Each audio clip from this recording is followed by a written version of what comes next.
Allez, aujourd'hui, on se penche sur un mouvement aussi influent que controversé dans le christianisme moderne, l'évangile de prospérité.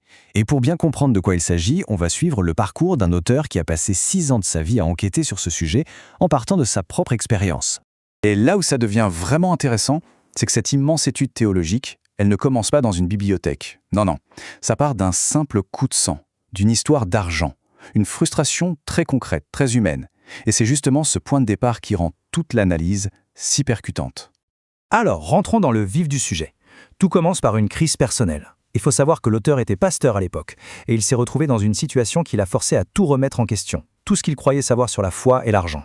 Franchement, il faut s'imaginer la scène. La phrase qu'il prononce là, elle est chargée d'une frustration brute, d'un véritable ras-le-bol. C'est cette colère, ce moment où il craque, qui va devenir l'étincelle de toute sa quête de vérité. Ça rend l'enjeu profondément personnel. Et c'est là que tout bascule.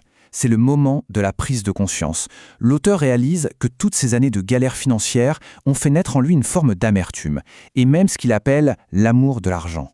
C'est ce conflit intérieur qui va devenir le véritable moteur de son enquête sur l'évangile de prospérité.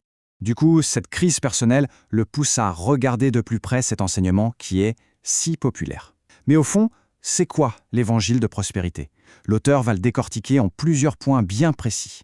Selon son analyse, cet enseignement repose sur des pratiques qui reviennent souvent. On est bien au-delà d'un simple appel à la générosité. On parle de demander des sommes précises pour obtenir une bénédiction, presque comme une transaction. On parle de vendre des objets, de l'eau, de l'huile, avec des promesses de protection. Et puis à ce fossé, souvent énorme, entre le discours qui condamne l'amour de l'argent et le train de vie hyper luxueux de ceux qu'il prêche. Et pour illustrer ça, rien de mieux qu'une scène vécue. L'auteur raconte avoir vraiment assisté à cet appel. Là, on n'est plus dans la théorie, on est dans le concret le plus total. Une bénédiction divine mise aux enchères qui dépend non seulement d'une somme d'argent, mais aussi de la vitesse à laquelle on la donne. Face à cette scène, il est sans voix. Cette espèce de course à la bénédiction le laisse complètement abasourdi. Et c'est ce choc qui va vraiment renforcer sa détermination. Il doit trouver des réponses. Pas dans les émotions du moment, mais en retournant à la source, au texte biblique.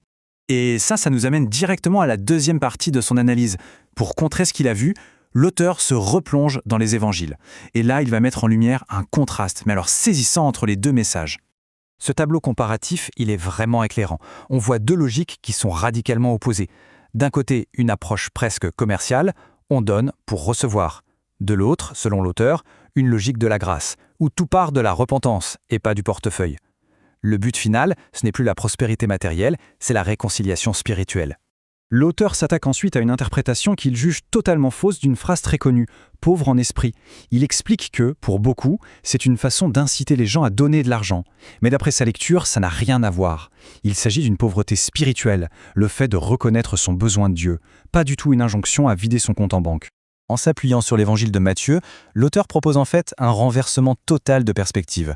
Plutôt de courir après les besoins matériels en espérant que Dieu suive, il affirme que la priorité, c'est de chercher le royaume de Dieu d'abord. Et les besoins matériels, eux, seront comblés en conséquence. C'est une simple question de priorité. Et il va encore plus loin. L'auteur ne s'arrête pas juste aux paroles de Jésus. Il nous montre un exemple très concret, un modèle économique et social qu'il tire des tout débuts de l'Église, tel qu'on le trouve dans le livre des Actes des Apôtres. Ce modèle qu'il décrit fonctionne en 4 étapes. Et ce qui saute aux yeux, c'est que tout est tourné vers la communauté. Le but, ce n'est pas l'enrichissement personnel, mais que plus personne ne soit dans le besoin. Les biens sont mis en commun et redistribués en fonction des besoins de chacun, sans aucune promesse de retour sur investissement. Bon, on arrive maintenant au cœur du réacteur, au choix fondamental que l'auteur met en lumière. Pour lui, les textes sont limpides. Il y a une décision à prendre, un choix inévitable entre 2 maîtres qui en fait s'excluent mutuellement. Cette parole de Jésus, c'est vraiment la clé de voûte de toute son analyse.